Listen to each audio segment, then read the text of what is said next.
Hi, my name is Dakota, and this is my YouTube channel. Here's a little list of some unusual things that I went through when I first started having some spiritual awakening. I've noticed that these things seem to be reoccurring in a lot of people right before they're about to have profound spiritual awakenings. So the first one is almost universal for people that are about to have a spiritual awakening, and that is that you feel really depressed and you feel really disengaged and disillusioned by life and the way life is. Before I took on a spiritual life, I was like borderline suicidal, especially in high school. Depression for me was like a turtleneck that I was wearing at all times. And I just can't get it off, and it was just slightly choking me. I couldn't get out of bed, I couldn't eat food or do anything really. And for a lot of people, depression leads to an awakening because, like, for me, it came to a point where I was just like, I have to move on or I'm gonna kill myself. I can't live like this. Most of us will experience this a lot in life where we just feel like we have to give up. We feel like there's no point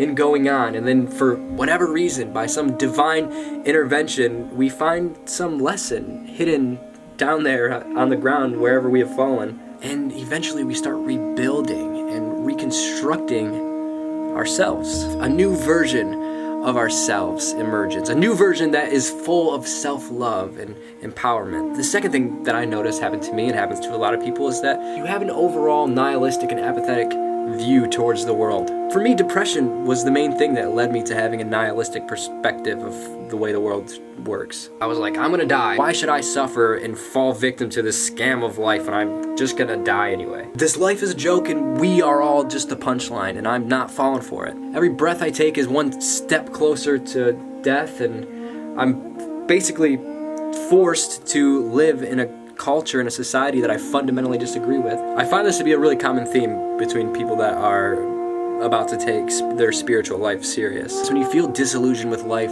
you start questioning things, and it makes you start searching. It makes you search for an answer because you feel like there has to be something more than this. Like, this can't be it. This can't be the answer to life. And the answer, of course, comes beautifully from within, and it shines out to reveal to you that you are the answer.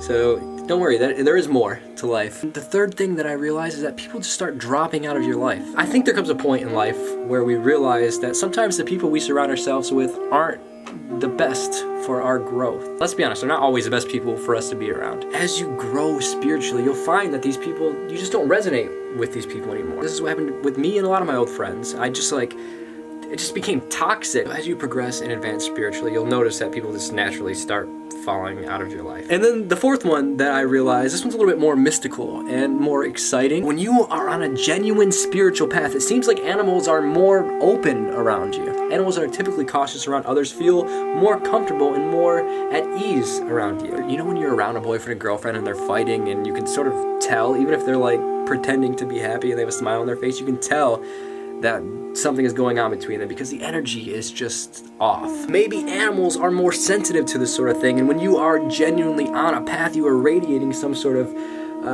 vibrational frequency that is more calming to them, less threatening or something. I don't know. Who knows? Maybe animals are just more sensitive to this subtle energy exchange. So that was 4 unusual things that I noticed happened to me and seem to happen to a lot of people. So if you find yourself naturally leaning more towards the spiritual life, but you still find yourself going through these unusual effects like depression and stuff like that, these things that seem to contradict spirituality, if you were going through these also, I want you to leave me a comment and let me know, because I'm curious to see how common this is. And also, if you want to follow me on Twitter and Instagram, all the links will be in the description. And if you want to support me in a way that doesn't seem like you are actually supporting me, I have a t-shirt company. It's called Stay Happy, Stay Weird, and you can buy all kinds of cool t-shirts there, and I think you'll like it, so give that a go. Check that out.